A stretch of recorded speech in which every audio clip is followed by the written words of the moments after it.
everybody for coming out on a kind of pretty windy, warm midday.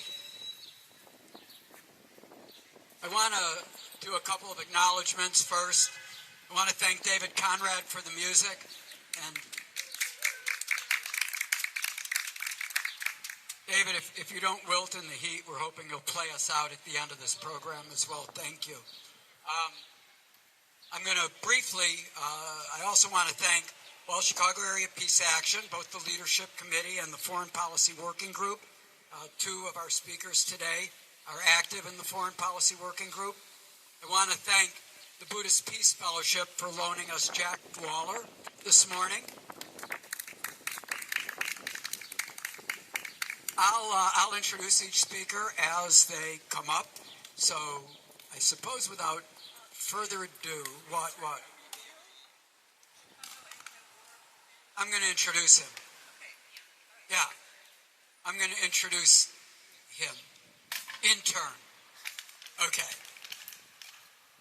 Our first speaker today is Jack Lawlor from the Buddhist Peace Fellowship, and Jack's going to start us out with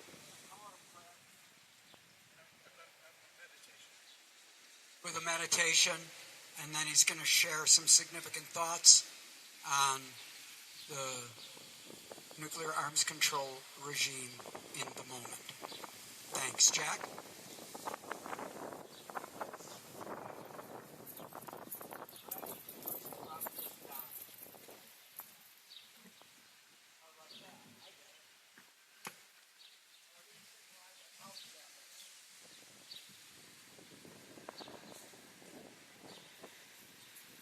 Thank you all. Can you hear me?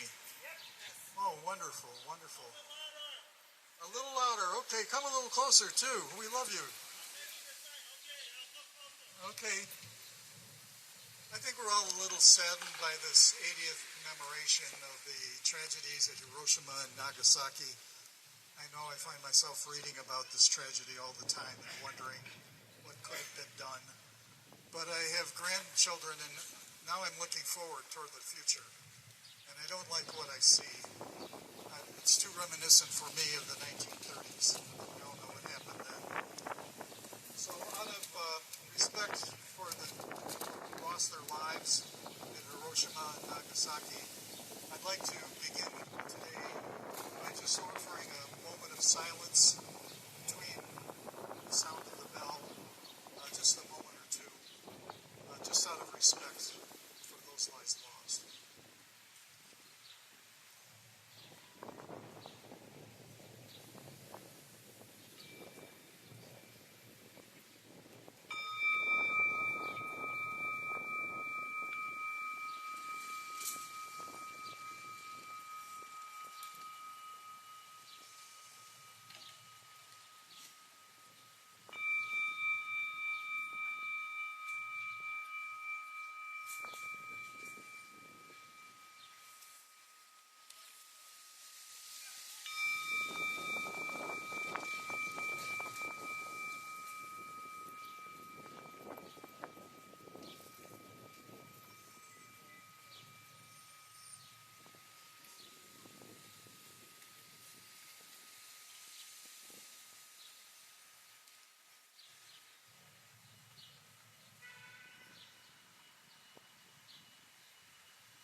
Thank you for sharing that moment of silence, so rare in our society.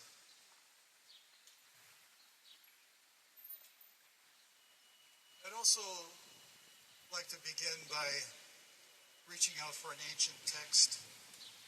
You won't believe it when you hear this, but this text is 2,600 years old. It's the Discourse on Love, offered by the Buddha.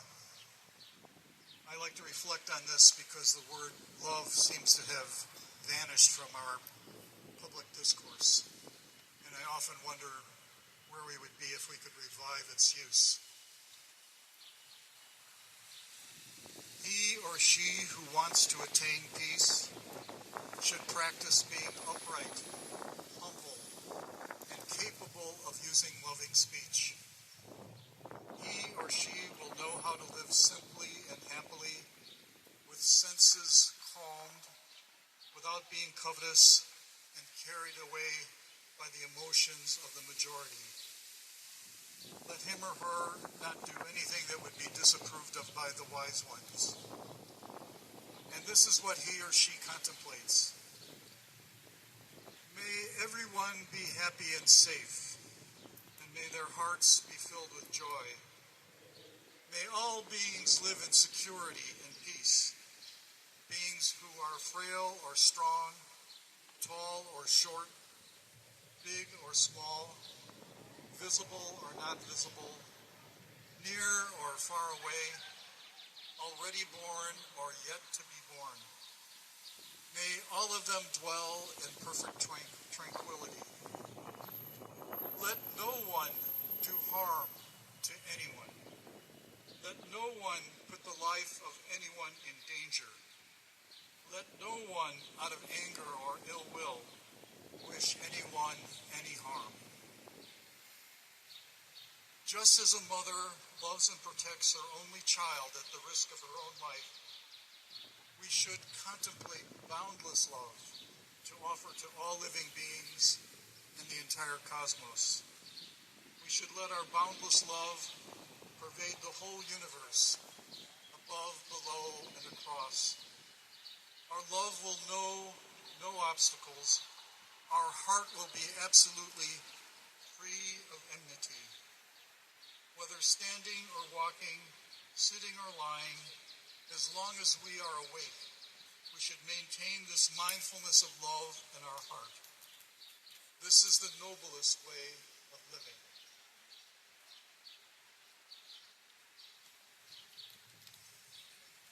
I think all the world's religions offer the same teachings, but we've got to find a way to revive it. I'd like to get everyone on the same page, and the anti-nuclear movement faces a lot of complexity. So what I'd like to do is just share a few things, really 6 things that I think all people should know about the dilemma we're facing. In my case, I'm a student of the book Hiroshima. Within a few months after the atomic bomb attacks, a 31-year-old war correspondent named John Hersey, you may remember him, found his way to Japan and interviewed survivors. And he wrote a series of articles in the New Yorker simply entitled Hiroshima. The book does not treat the first use of the atomic weapon as an abstraction. Instead, it focuses on the suffering of those individuals to kind of bring some heart into what we're talking about. And so, for many years, I don't know if you remember this, but Hiroshima, the book, became mandatory summer reading for high school students. And I think I read it in 8th grade going into freshman year. And it really opened my eyes for the first time to question the policies of our government. And it was not anti-American to reflect on what we were doing. I think the attacks and their memory are more relevant than ever, given what's going on. President Putin has many times threatened to use tactical nuclear weapons, and we all know that that's going to open the door to uncontrollable results.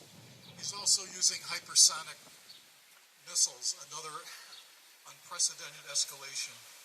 So what can we as citizens do to protect ourselves, our descendants, and the earth? I think we need to join hands together like we are doing today. You have made it a priority to come here. That's important. We need to get a movement going to make this issue an international top priority. So thank you profoundly for coming. I've reflected on this, and I think there are at least 6 things we need to know and we need to let others know about where things stand right now. It's more precarious than many people understand. They have busy lives and they just don't know these things. First, for all practical purposes, there are no longer effective arms control agreements between the U.S. and Russia. The New START Treaty, which many of you know about, expires in 5 months in February of next year. Russia has suspended its participation in it, and it's a shame because it successfully limited the number of nuclear weapons each side held. In other words, they decommissioned many nuclear weapons, but each still has 3,000 each. My fear is that the U.S. may feel compelled to quickly start exceeding the New START limits because China is rapidly building up its nuclear weapon stockpile, and the U.S. will feel compelled to resolve. Both the U.S. and Russia have also walked away from the 1987 INF Treaty, which sought to eliminate intermediate-range nuclear missiles, and that's what would be used in tactical warfare in Europe. Second, there are now at least 9 countries with nuclear weapons, stockpiling 13,000 of them.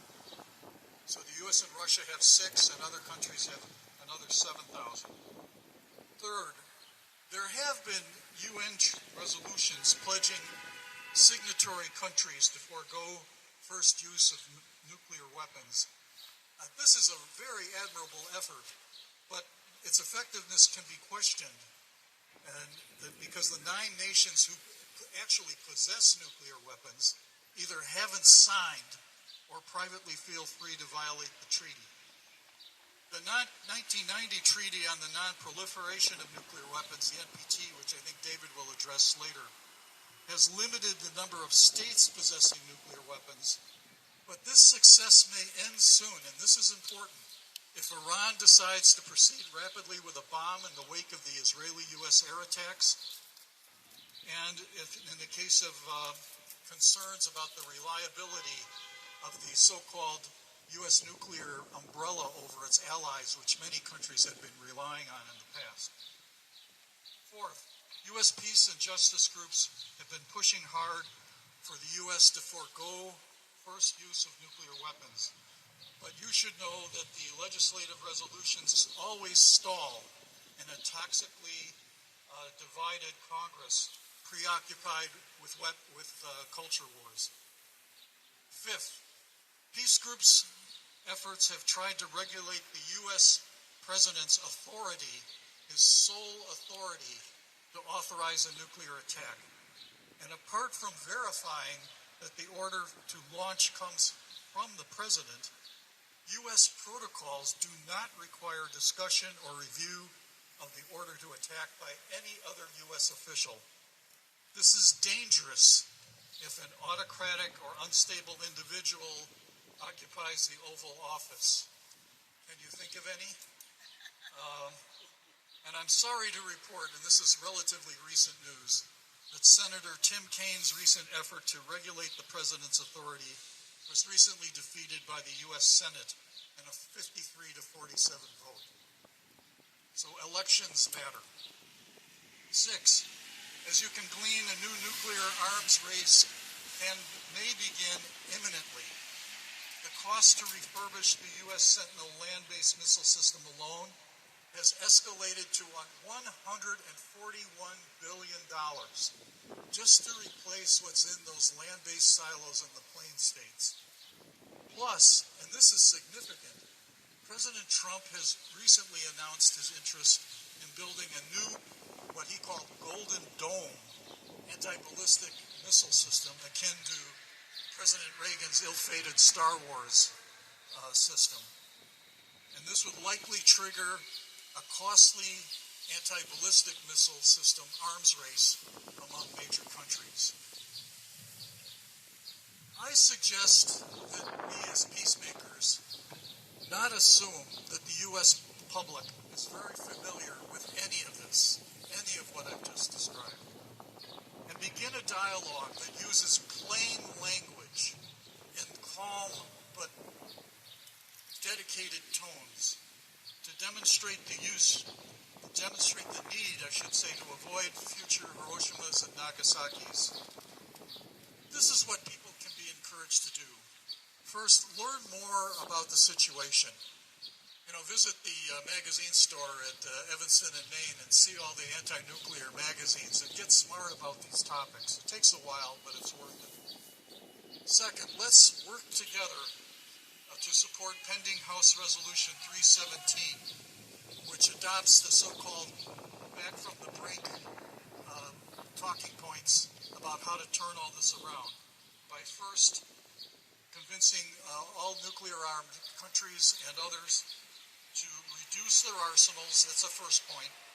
Second, renounce first use of nuclear weapons and hair-trigger alert postures. 3, maintain a test ban treaty. And finally, to renew the New START Treaty and to include other countries besides the U.S. and Russia. Above all, let's continue to work with established groups such as Chicago Area Peace Action. You'll learn a lot from others, and they will appreciate your talents and insights. Seasoned groups know how to work with elected officials. This is key, as well as their staff members, and that's key, elevating the effectiveness of our efforts enormously.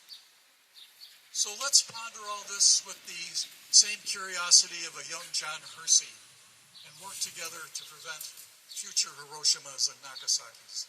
Thank you so much.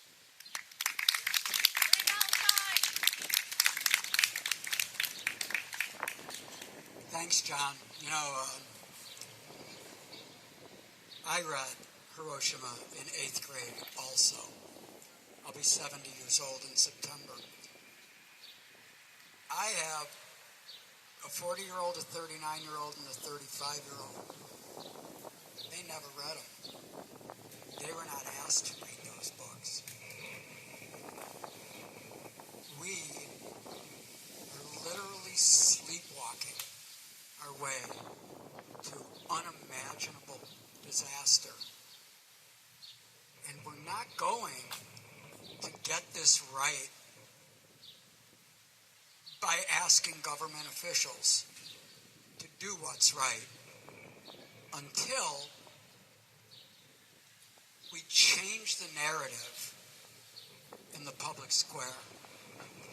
So hopefully we'll start out with this small gathering, and you can look toward Chicago Area Peace Action to continue to give you resources and continue to give you places where you can speak out on this. We've said for years and years that this is really important, but we're suddenly seeing a groundswell of public opinion that's coming from the concern. The Atlantic magazine dedicated their entire August issue to, we sort of borrowed a little bit for the title for our event, Nuclear Roulette, 80 years on the brink. The Bulletin is becoming much more strident in their conversations. And I just want to praise someone who I rarely praise. Ronald Reagan, who I think is one of the worst things that ever happened to the United States of America, particularly on domestic policy. Ronald Reagan, in 1983, 1984, and Mikhail Gorbachev together said, nuclear war can never be won and therefore must never be fought. That is not what the governments of the two most nuclear-armed nations in the world believe any longer. If you're interested, I would take you to a war game that the United States Department of Defense conducted in 1983. I'll let you look it up yourself. But it was called Proud Prophet. And it postulated a conventional war in Europe. I don't remember how long the game was supposed to last, but it wound up lasting less than a week with the effective destruction of everything in Europe and the United States and the then Soviet Union. And that's 2 years before we understood the concept of nuclear winter. So take a look at it. I think it's really important to understand that there is no such thing as a limited nuclear exchange. There would be if it was all computers. But as soon as you add in human emotion, which is the way it will go, it's a virtual impossibility. So, on that happy note, I want to bring up Neal Resnikoff from the Chicago Antiwar Coalition. Neal is a longtime peace and justice, social justice activist in Chicagoland. And Neal also is an active figure in Chicago Area Peace Action's Foreign Policy Working Group. And there's an invitation open to all, not yourselves, but people you know also have interest in U.S. foreign policy. It's a group that is convened by David Phelps and Marcia Bernstein. They meet monthly, and sometimes it's a little raucous, but it's always fun, and it's always interesting, and it's always extraordinarily educational. So I'm going to turn you over to Neal, and thanks for joining us today, Neal. Well, thank you all very much for being here and for the two preceding speakers who raised some very good and important points. As you may know, the U.S. government is continuing its imperialist war against Russia. It's doing so with the president heavily using the power of that position and increasing that power, as has already been pointed out. And other presidents before him have also used that power. The U.S. government is continuing to use Ukraine as its proxy and NATO as a conduit for arms to fight the Russian military self-defense forces. Trump has ordered U.S. nuclear submarines off the coast of Russia, and the U.S. government has also continued its policy of being willing to use nuclear weapons in a first strike.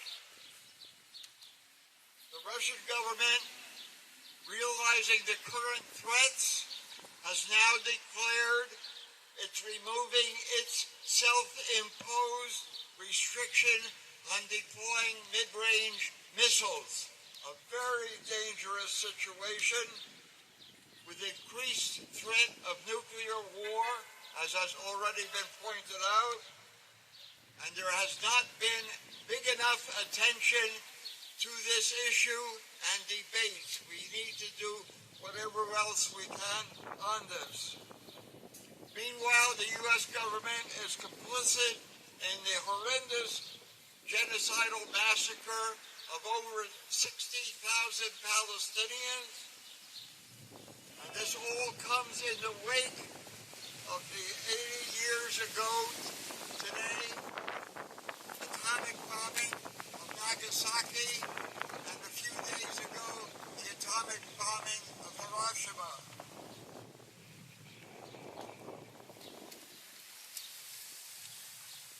These were U.S. government war crimes that killed hundreds of thousands of civilians and injured hundreds of thousands more.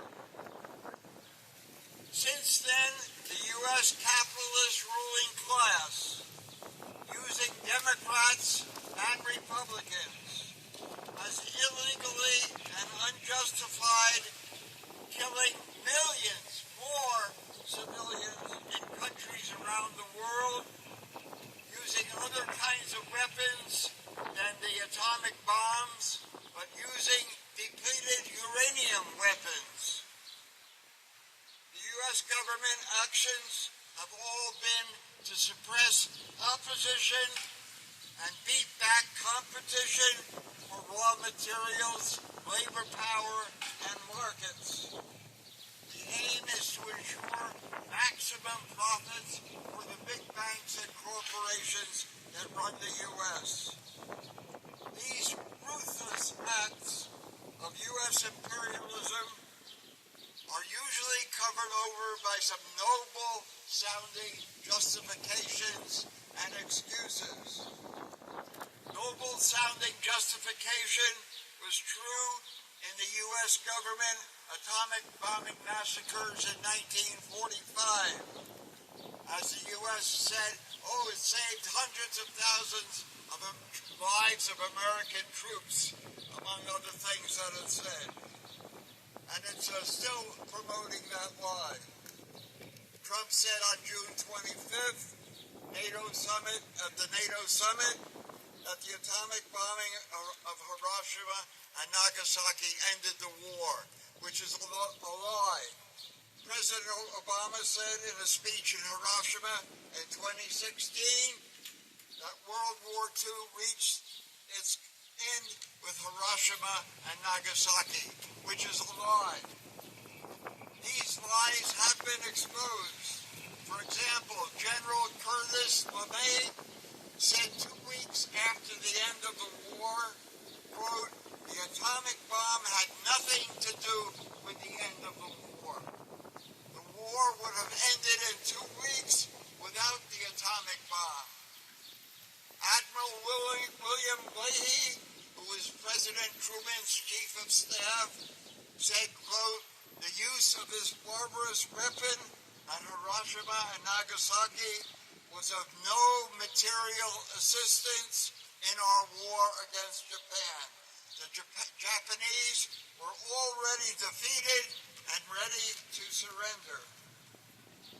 The U.S. Secretary of State James Byrne said at the time, if we could end the war before the Red Army got to Manchuria and then Japan, we, the U.S. government and system, could dominate the situation in Japan and probably Manchuria. Secretary of State Henry Simpson also exposed the lie and the aim of the atomic bombing. He said the atomic bomb was the master card over the Russians. So the atomic bombing by the U.S. government happened after Japan was already ready to surrender. The U.S. had broken the Japanese code and knew that Japan was negotiating with Russia for surrender. So the dropping of the atomic bombs had the pernicious aim of trying to frighten others in Asia and open the door for U.S. imperialism to dominate Asia and the world. So we have the responsibility to take out the lessons of this ruthless killing to as many people as we can, because today the U.S. government is still massacring people directly and indirectly, such as through the war in Ukraine that the U.S. instigated by provoking Russia into military action, and is threatening nuclear war against Russia and others. The U.S. has been provoking China by interfering in Taiwan, as one example. Taiwan has long been part of China, but the U.S. has been interfering by training military personnel, adding U.S. naval presence in the area, and encouraging steps within Taiwan for independence from China.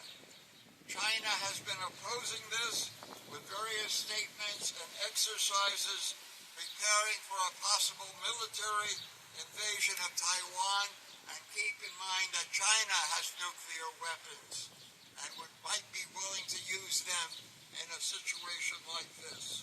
Very dangerous situation. President Biden declared that the U.S. would defend Taiwan if China invaded, and Secretary of State Marco Rubio reaffirmed that the U.S. policy remains one of opposition to forced changes in Taiwan's status.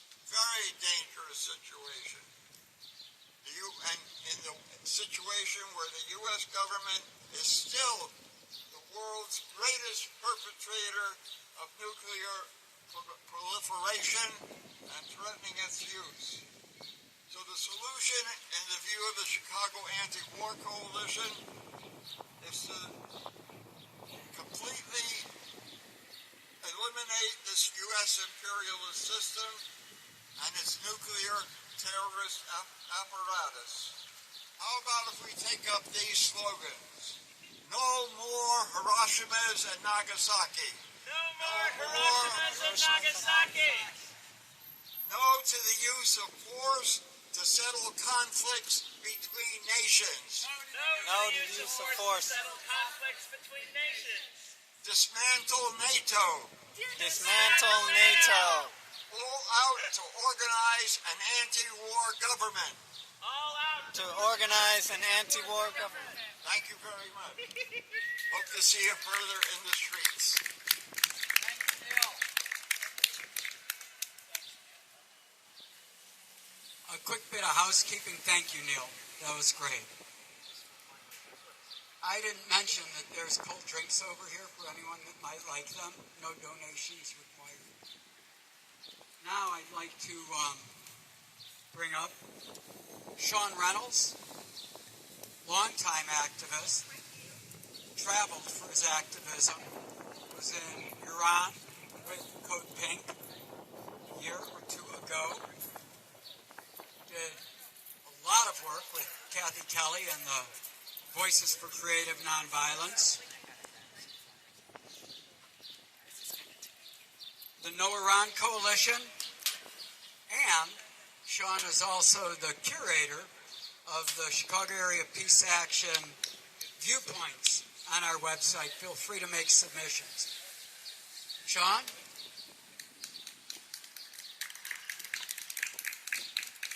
Hello. Whoa, okay. Yeah, hi. Can someone give me like 4 to 5 minutes warning so I can shut up on time and not like forever be speaking? Managing my father's final cancer battle. We never lied that he was immortal. We said we were fighting his cancer so he could have that heart attack. My dad used to joke that, as he had heard in his youth, pneumonia is the old man's friend. And he did die, I'm very lucky to be able to say, in his bed with no pain. He made those chemo sessions because we knew that it was serious, because he knew that it was serious. And his comfort and dignity mattered to us whether he was immortal or not. To arrive at nuclear disarmament, we have to understand that the life of our species is precious and fragile, and that nuclear weapons are real. This is a rally for disarmament, but that requires surviving nuclear weapons until those negotiations become conceivable again. It requires surviving nuclear weapons for another few decades, another few years, another few months. And there is no sign that leaders, or in many cases the voters of either party, are giving any thought to the urgency of not seeing all human life extinguished in the next few decades, years, or months. I am privileged to carry my dad's memory forward because I'm here to remember him, because he didn't die in a nuclear war. But if there were no one to remember him, the care we took in his final year to extend his life and also to dignify it, to give him a say in it, would still matter. There is a fate worse than dying in a nuclear war, and I hope I can get across to you today what I think that is. When we focus on the Hiroshima and Nagasaki bombings, we face several pitfalls. We're apt to focus on the hideous racism on all sides of that war, as though mere greed and our Thucydides trap panicked fear of the rapidly arriving loss of our empire and of all the wealth you see around you. We're in a sufficiently effective spur to the kind of nuclear brinksmanship that could easily end our planet in a tantrum of its elites. We are apt to ignore the terrifying fact that a single thermonuclear weapon is 1,000 times more powerful than the atomic bombs of 1945, each of them containing a Hiroshima, Nagasaki-style atomic bomb as its blasting cap just to set the explosion off. Each modern missile is millions dead, and if it hardly matters whether we kill our millions from greed or from hate, each nuclear missile is the Holocaust in a can. And every such weapon we callously store is designed to replicate, fired on its own, the most terrible numbers in our history. We forget that the smoke from just a few nuclear incinerated cities, from just a limited exchange, as if in our hair-trigger world that were conceivable, because they're all going to go when one of them goes, threatens a nuclear winter, a starvation death for all humanity that we may have to consider to be as deliberate as the deliberate starvation we are now imposing on the people of Gaza. With the difference that this will be every conceivable genocide committed all at once. Every possible starvation genocide. We never, despite the end of the Cold War, taken the serious steps needed to rid ourselves of the power to commit every genocide at once. Today we respond to nuclear weapons with a ban the bomb rallies are so 1980s, as if this weren't a concern. We focus on climate change, a real danger, as if climate change won't kill us with the global destabilization that will bring nuclear weapons into play. Whether we gamble with committing this inconceivable atrocity out of a racist contempt for the populations of our global rivals, Persians, East Europeans, Gazans, the Chinese, or out of a fervent devotion to preserving our own lives as individual consumers, each of us a fascist and genocidal ethnicity of one, it's the horror of our age that Western leaders of all parties are agreed on actively chasing escalation on so many fronts in East Asia, West Asia, and Eastern Europe to get the crime to end all crimes finally over with for our species. I am grateful to Jack for reminding us that love, a return to love, and a poetic vision of life may be essential for our survival. And I'm grateful to Neal for reminding us that propaganda, the easy stories fed us by both parties and their captive media, is too easy. Believing that propaganda is too easy a path to take for people devoted to caring for our species in whatever time it has left. To disarm and to survive until disarmament requires a skepticism of easy narratives that lets us actually discern what the other side of a conflict says it is thinking, even if that conflict is the American political divide, without trying to bridge which we can't claim even to be considering a campaign, a broad campaign that is needed to restrain a U.S. empire gone mad on war. King said, "Here is the true meaning and value of compassion and nonviolence when it helps us to see the enemy's point of view, to hear his questions, and know his assessment of ourselves." Have we actually decided, since King said those words, that compassion is deplatforming the Muslim world and nuclear-armed China and Russia? The hopes of effective anti-nuclear negotiations are agonizingly faint today. For the past 4 years, our White House proudly refused even communication with the Kremlin. And it seems the current administration has rebuffed Russian overtures to renew the START treaty. Meanwhile, recent negotiations with the government of Iran, we actually bragged were undertaken to lull it into allowing easier regime change decapitation strikes against its scientists and military, against President Pezeshkian and Ayatollah Khamenei. Our attacks have probably finally forced Iran to overcome Khamenei's religious objection to the obscenity that is nuclear weapons by obtaining one as the last remaining logical counter to our empire's savagery at the heart of world's oil reserves. If Islam is strong enough to keep Iran from taking the same step towards a nuclear weapon, then I bless the courage in that. But if we had had that courage, they wouldn't be tempted by it. They wouldn't be tempted to lose that. Sorry. And it seems we're already building up to a worldwide trade blockade against peaceful Chinese trade in just a few years from now to protect our wealth and all the wealth that you see around you and with the petrodollar. How is disarmament negotiation possible when our hopes for peace are tied to the fantasy of conquering every part of the world into somehow becoming us?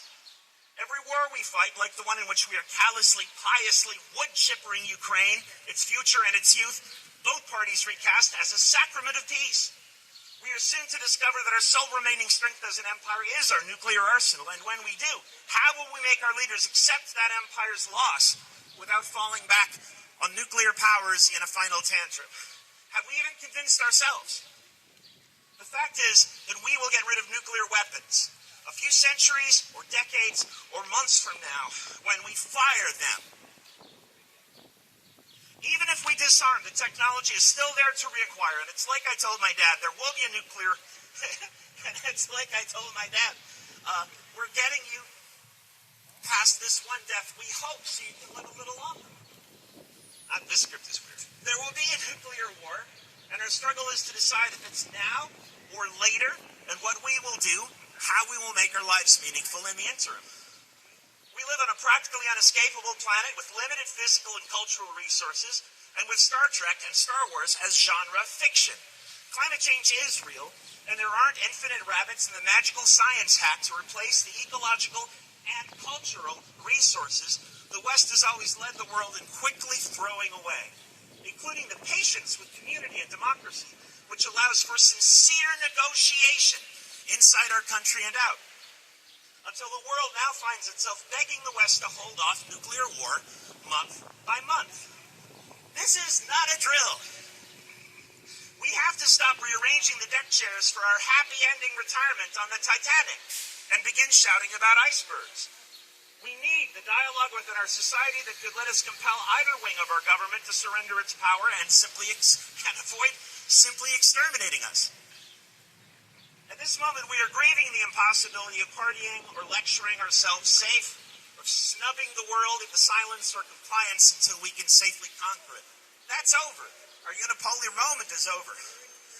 And our immediate task is not to get the planet nuked while our empire fails. If we're to do our real work, we're accepting that merely delaying an end in nuclear fire will be absurdly difficult, which means that preventing it forever will, of course, be impossible. We're deciding that the species is worth loving even though it will die anyway. Many more of our neighbors are ready to decide this than we currently are here today, I think. We will succeed for a little while at the cost of extraordinary wealth and Western prestige and extraordinary effort as citizens. But at the very least, when the end comes, those who we tried to mobilize will have approached the end with dignity like my father did, and be able to greet it with sad repentance instead of pure, bewildered panic, which is in itself a blessing. Half a page. Peace requires difficult negotiation across the political aisle and across the planet, and it requires a sort of decency that if we had it in substantial quantities, would never have let us retain these arsenals or indeed the ill-gotten wealth we see around us in the first place past the end of the Cold War. Surviving to disarmament means grieving the loss of our title to this wealth secured by war. It means getting rid of our empire without an omnicidal tantrum. It requires not just tutting about, but sacrificing to end atrocities like Gaza that have made the world so ready to give up and burn it all down just for the satisfaction of seeing us burn too. It means losing the goddamn petrodollar already that Trump and the pro-war Dems are so scared of losing. It means letting BRICS win. There is a fate much, much worse than dying in a nuclear war, and that fate is killing in one. Of having the blood of the entire species on our hands in our final moments in those 20 or so minutes while we await the flash. For all time, the authors of not just the Gaza genocide, but of every genocide that could have occurred, we're currently showing the world we're committed to that fate. The Gaza starvation and the pointless immolation of Ukraine seem to the world, as it seems to me, like us warming up, like the last stages of our warm-up. When I went to Iran, I promised my new friends there that as they were my friends, I would try, without that much hope of success, not to kill them. I said, you're my friends now. It's the least I can do for my friends. Please help me keep my promise in the weeks, months, and if we're very, very good, the years ahead. And we may even someday get back to a table where we can rid the world of these hell weapons for a little while.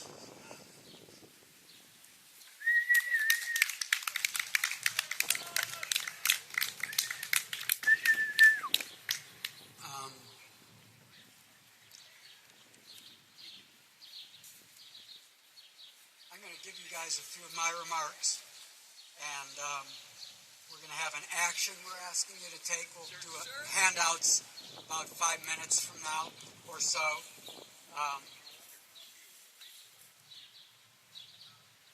Thanks, Sean. We've already said this once, but I'll say it once more. Thanks so much for coming out on this day to commemorate the only use of nuclear weapons in combat in the history of the world. I say in combat because Daniel Ellsberg, before he died, would say the United States has been using nuclear weapons at least since 1945. The threat of the nuclear arsenal. And when we were talking about, anyway, you can read all of Ellsberg's stuff, just Google him. There is probably no one more brilliant on this topic than the late Daniel Ellsberg. The effects of those two bombings on August 6th and August 9th, 1945, were so singularly horrific that the world's conscience has not afforded the space for another use of these diabolical weapons since. Until now. Certainly over the years there have been dangerous situations. The Korean War, the Cuban Missile Crisis, the 1973 Arab-Israeli War, to name a few. But in each of these instances, those who controlled the mechanisms of the end of civilization prevailed over chaos through communication, careful diplomacy, and sane, rational thinking. Over the past 80 years, is the reason my children never read Hiroshima, we've been lulled into a false sense of security, believing that such clear communication, careful diplomacy, and sane, rational thinking will always come to the fore and save mankind from its worst instincts. I'm here today to say loud and clear that this is nothing more than magical thinking. And anyone who chooses to ignore the dire warning signs are either closing their eyes to a situation they do not wish to acknowledge, or they are blissfully, nay foolishly, unaware of the gathering storm. I want to take us on a short history trip. Let's start 62 years ago, on June 10th, 1963, on the campus of American University, when President John F. Kennedy delivered what has become known as the peace speech at the height of the Cold War. The rhetoric was powerful, but more important, the actions that followed were inspiring. The United States would unilaterally stop all nuclear testing and pledge not to resume if no other nation did so. And the Limited Test Ban Treaty was signed less than 60 days later, and is largely credited as being the very first step toward a global non-proliferation and disarmament treaty, which became a reality in 1968 when it opened for signatures and found full force in international law in 1970. Moving ahead from 63 to 70, when the NPT came into force, it represented a grand bargain. The non-nuclear weapons nations would agree to not develop these weapons of mass destruction, and the then 5 nuclear-armed states in turn, under Article 6 of that treaty, would agree, and I'm going to quote the treaty, to pursue negotiations in good faith on effective measures relating to the cessation of the nuclear arms race at an early date, and, most importantly, to nuclear disarmament. While the rest of the world has largely held up their end of the bargain with the fervent hope that the nuclear weapons-owning states would hold up their end, we failed, and largely failed humanity. To be clear, we continued the empty rhetorical service to the safety and security of a world without nuclear weapons, but tragically, we did nothing more.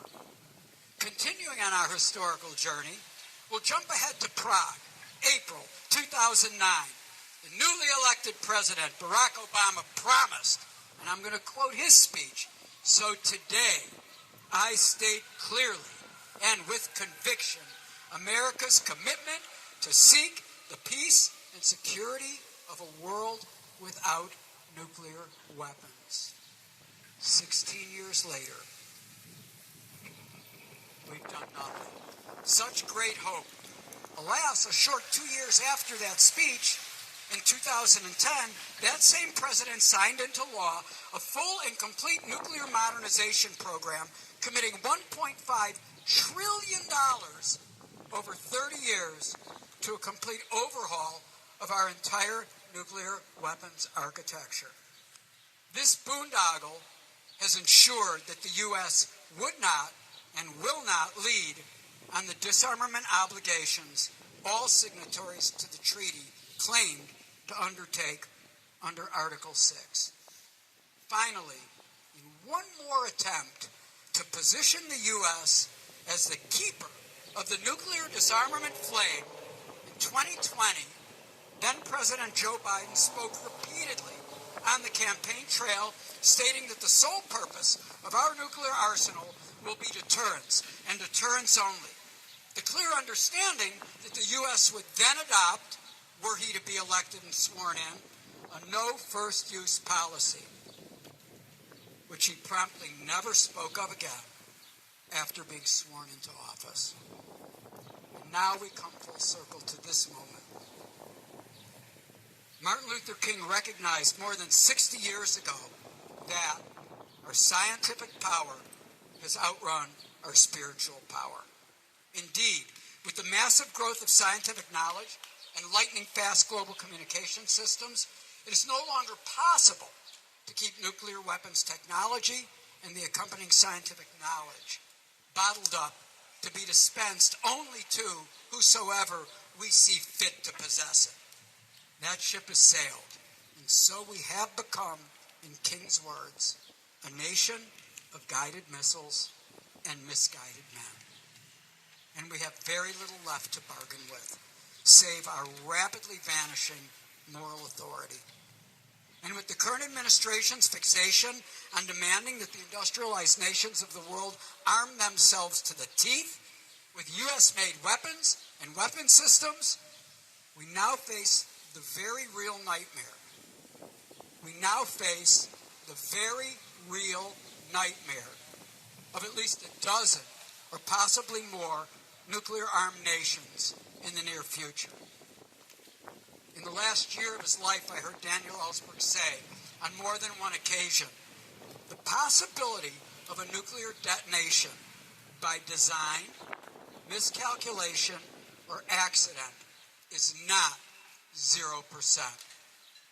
And we know that the universal laws of physics and mathematics tell us that anything that is not a mathematical impossibility is a mathematical inevitability. Our 80-year history of nuclear weapons possession is replete with example after example of misunderstandings, accidents, and Cold War fear where we just barely escaped a major exchange of thermonuclear weapons. And now we increase the opportunities for misjudgment by magnitudes with a new nuclear arms race with China. Adding to that risk are more nations, Iran, South Korea, Japan, and Saudi Arabia, exploring the development of their own arsenals. All nations with whom we have had limited history of arms control, treaties, or negotiations. By a stroke of luck, or the right person being in position to exercise proper judgment in the moment, or by cooler heads at the top restraining their initial instinct, we've avoided the apocalypse. But that should not and cannot be counted on to last forever. I took my degree from the University of Nevada in Las Vegas. I took a lot of courses in mathematics and casino games. I must tell you, I know a little bit about winning streaks. They don't last forever. It's a mathematical impossibility. We have been the beneficiaries of the most fantastically long winning streak with respect to nuclear weapons, and it won't last forever. if we continue to add bullets to the chamber of the revolver that we hold to our own heads and to the heads of the world population in this lunatic game of nuclear Russian roulette, our luck will run out. And we won't get a second chance to get it right. In the opening of the 2003 movie, The Fog of War, former Secretary of Defense Robert McNamara says, "The conventional wisdom in warfare is, don't make the same mistake twice. Learn from your mistakes." And he goes on, but there will be no learning period with nuclear weapons.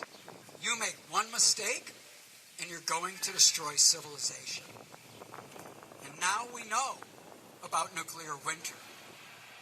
That will destroy more than just the belligerent participants.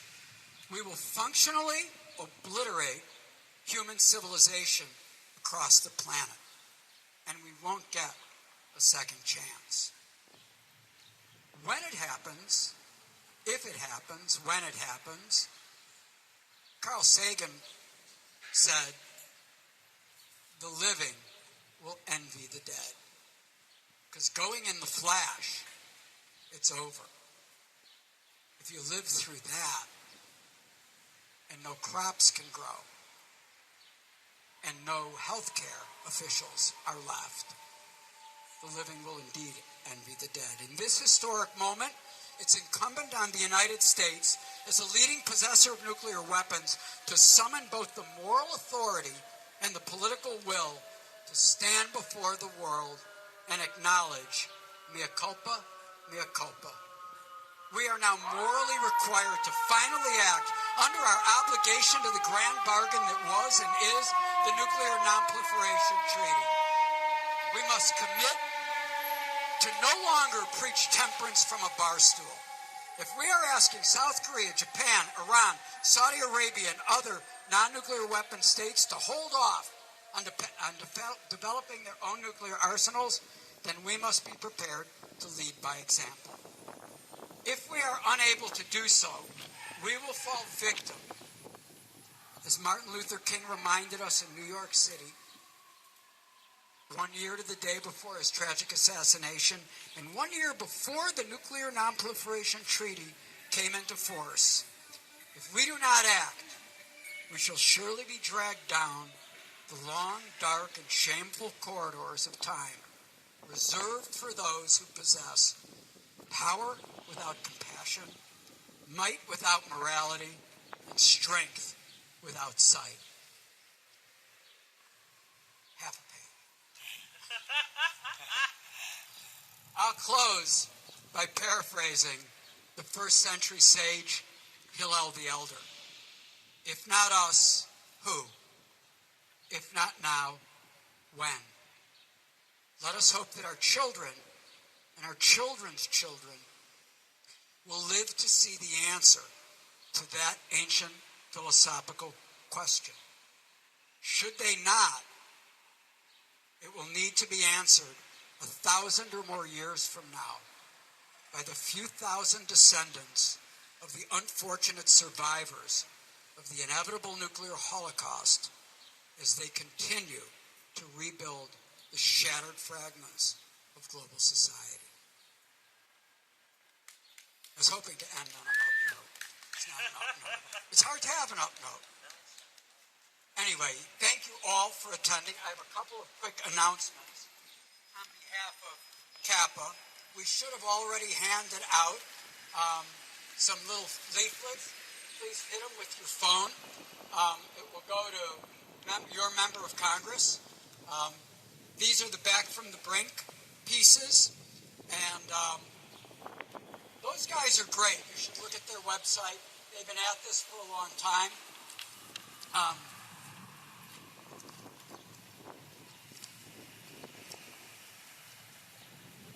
I want to invite everybody to our 4th or 5th Public Square conversation. You can look on our website, shypeaceaction.org.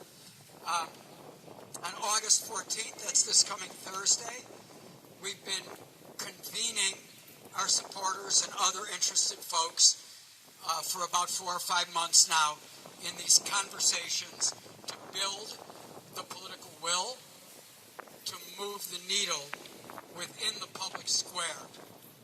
I'm a firm believer that legislation and public policy are a lagging indicator of the social movement. And so to get out there and demand that our congressmen do this, that, or the other, when there's 8 of us, I think our time is parallel paths probably, but our time is really well spent starting to have these really difficult discussions with our friends and neighbors. When people tell you that, you know, you really shouldn't talk about politics at the Thanksgiving table, and what do you have to have the argument for? You have to have the discussion. It doesn't need to be an argument. But if you're unwilling to engage in the conversation, then you're complicit in the result. So let us all pledge not to be complicit and pledge to have these conversations. And they don't have to be had in an angry way. They can just be had in a, are you aware? Did you know? Can we talk about this? Because at the end of the day, like the song says, I hope the Russians love their children too. I think the Russians love their children too. I think the Iranians love their children too. I think the Gazans love their children too. So let's engage, like John started us off, with conversations of love. I'm going to quote King one more time, right? Because King, in intoning all of this wisdom from the Indus Valley, right? Because the Buddha spoke and Gandhi lived, right? It's all in the same area. And King said, hate cannot drive out hate. Only love can do that. And Timmy, where's Timmy? I saw you here. Raise your hand. So Timmy, Timmy's here, and you're going to be there on the 16th and 17th, right? At Oak Street Beach? So we have a group of folks, small but mighty, to oppose what we have renamed aptly the Air and War Show, the Air and Water Show. So we're going to continue to call it the Air and War Show. I encourage you guys, if you're going to go out there with friends and family, say, hey, do you want to meet me to go see the Air and War Show? And they'll say, what? And you'll say, well, it really is the Air and War Show, right? Thank you very much. I so appreciate. Oh, who else? What? Oh, and David's going to play us out. Come on up.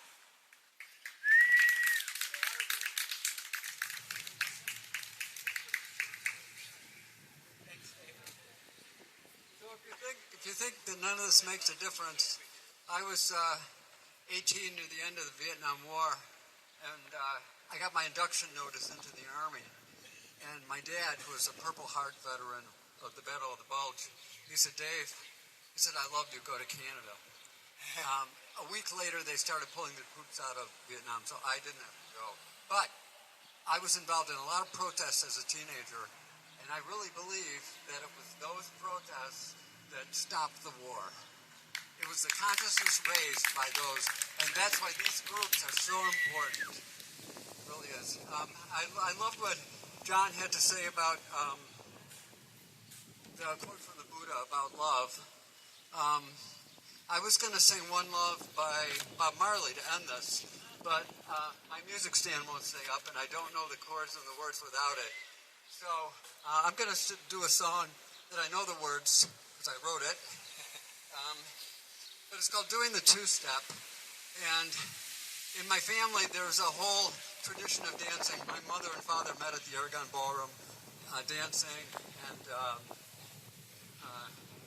when my daughter was a toddler, if she got really negative, I could never win an argument with her. You just can't win an argument with a 3-year-old. So I would pick her up in my arms and I would dance with her and sing. And it would always calm her down. And when my mother was dying of cancer, my sister was taking most of the care of her. I went over to visit my mother, and my sister opened the door, and my mother's in the background screaming at my sister. And my sister, she just winked at me and said, "Oh, Dave," or "Oh, Mom, I know you don't mean it." And later, I asked her, I said, how did you do that? How'd you take care of someone who, and my mother knew all the buttons to push to get my sister to feel really bad about herself. And my sister said, you know, Dave, She said, loving people is like doing a dance. She said, it's like doing the two-step. So I went home that night, and I thought about it, and I wrote this song called Doing the Two-Step. So this is it.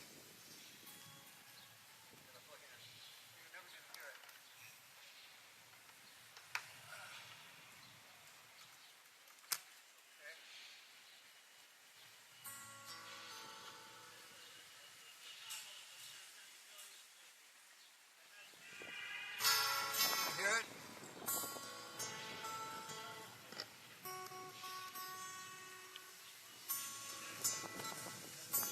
There's a dance you can learn that'll make your life simple, make your pain disappear.